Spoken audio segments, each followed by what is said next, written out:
Welcome to Vocal Tips in 10 with me, voice professional and your host, Amber Mogg Cathy. The show where every week you'll get actionable tips in vocal technique, artistry, health, and more, all in 10 minutes or less. Your best voice is just a tip away, so let's go. Hello, singers, and welcome to the final episode of Vocal Tips in 10 for the year of 2024. I'm Amber Mogg Cathy, and if you are listening to this in any kind of real time, the holidays are coming up and then the new year is coming up. So this is the last episode for the year. Next Wednesday, which is when these episodes come out, is Christmas Day. Hooray! I love Christmas. And the following Wednesday is New Year's Day. So I thought I would end out this year with an episode sharing some of just my absolute favorite exercises for singers. These are a few of my favorite things. I'm going to jump in and just share a handful of them with you, hoping that you can play with these in your own voice to give you some tools to finish out the year and then start the next year just as successfully as you can. A number of these are semi-occluded vocal tract exercises. So let me just really quickly say what that means for people that don't know. We love, I feel like in the voice world, to make things sound far more difficult and far more fancy than they really need to be. Semi-occluded means partially closed, and the end of your vocal tract is your mouth. And your vocal tract is just a tube that starts right above the vocal folds and ends at the mouth. And how we shape that tube really dramatically determines where and how our sound comes out. The vocal tract is just a huge part of our singing. You can have golden vocal folds, but without a vocal tract, they would not do you any good. So the end of the vocal tract is your mouth. So it means a semi-occluded, a partially closed mouth. That tube, that vocal tract closed in some way. And what's great about these exercises is that partial closure creates a little bit of pressure on top of the vocal folds to kind of balance out that pressure underneath the vocal folds from our lungs, the air that fuels our sound, and that just helps the vocal folds set up kind of as ideally as possible. When that happens, then many times tension surrounding them or things that might be kind of tightening up to try and compensate for something a little wonky at the vocal fold level, that tension can lessen and we just feel better. Things function better, we sound better.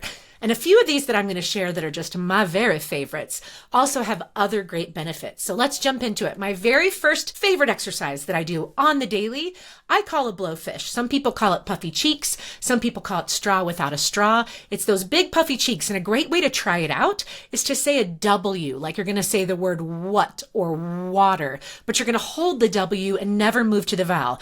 What?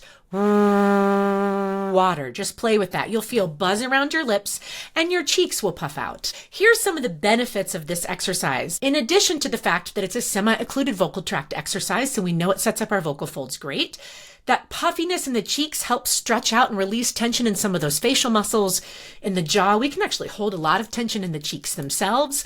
I love it for resonance, and I love yummy, buzzy resonance exercises.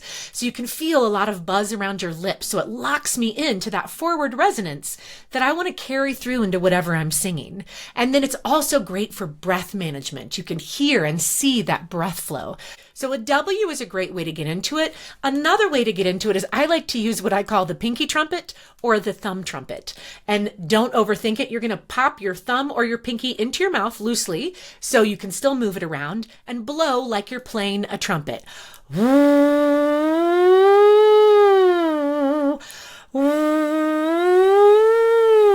Sometimes that can be helpful because it kind of gives you something to blow against and to resonate against. So I feel a lot of buzz on my pinky and on my thumb when I do this, and I get those nice puffy cheeks. You can start out with your pinky or your thumb trumpet, and then you can take them away when you no longer need them, or if they're really beneficial, keep them in there. There's no negative to that. It's whatever feels good for you. But another great way to play with this is just to go in on that W and you're not moving to whatever the vowel sound is. And then you can do this exercise and really any of the exercises I'm going to give you on any sliding interval scale pattern that you want. You can take it into songs.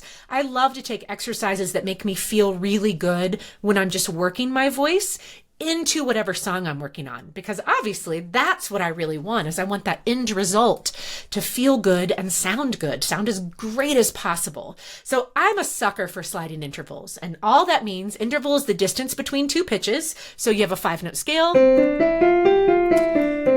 A fifth is the 1 and the 5. A fifth is a great way to go. And I love the slide because the slide is flexibility. The set pitches are control. And control and flexibility in one exercise is amazing because that's what we really want in our singing. We want control, so we're not pitchy, but we need flexibility. So we have freedom of tone and we can expand and stretch to our full range and really use our voice to its full capacity. So I can take that blowfish, put it on my sliding interval.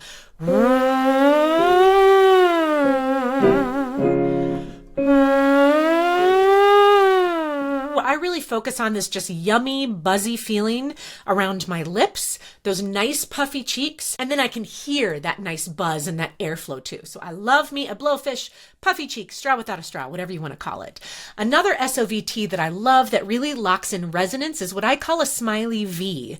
Again, you don't want to overthink this. You're just going to hold a V like you're saying the word van, but you're going to extend that V. Very.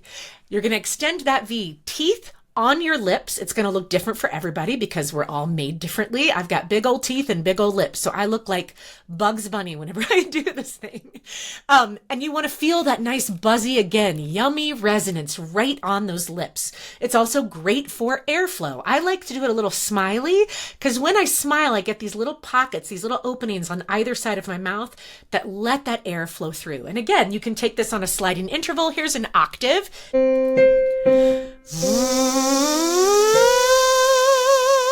Hear how buzzy that is on top? I love it. Arpeggiate an octave.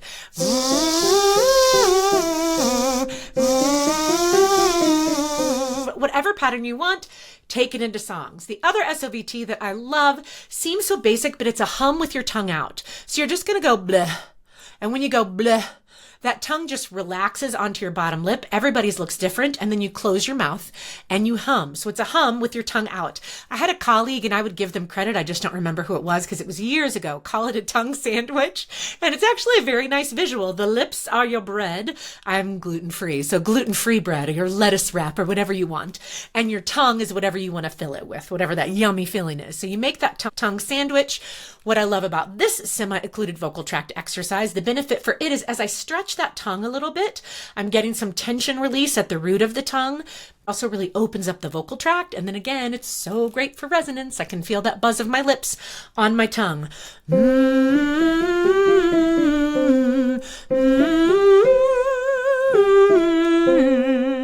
A hum with your tongue out, aka the tongue sandwich. And then I want to give you just kind of some of my favorite exercises, a quick favorite exercise for low end. And this isn't necessarily even a particular exercise. It's just a strategy I like, which is tying it into speech. Hey, yo, take that into an exercise. Yo, yo, yo. Or hey, hey, hey, really speechy. And what I like about that is it's a great way to connect to that true quote unquote chest voice, that thicker vocal fold function, which is what we want. We really want to work that shortening, thickening muscle.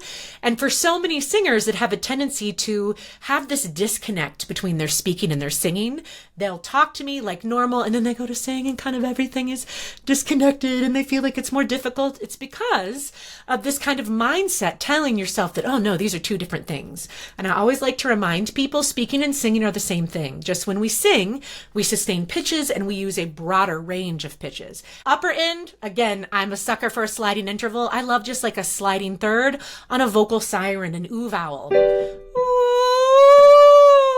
So just think, woo! Just a siren like you're having fun. A sound you already know how to make, a fire truck, a car alarm, God forbid. And you're going to put it in an interval that's just 3 notes apart.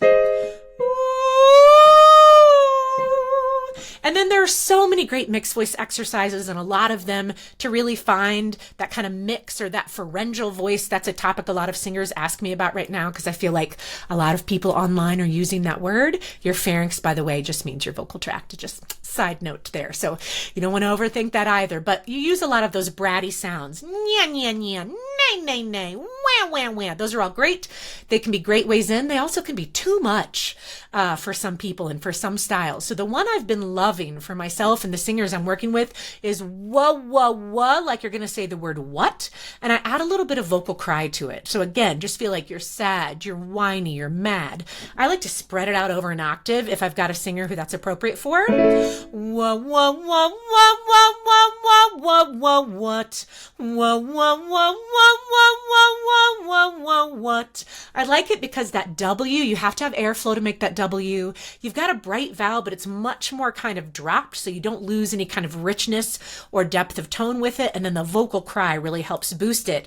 I know that's a bunch at once, but I hope these are helpful. These are some of my favorite vocal exercises that I've been using a lot here lately. I just wish you wonderful holidays. I wish you a happy new year, and I hope I will see you back in 2 weeks for our first episode of 2025 on January 8th. Happy healthy singing, everybody. Bye.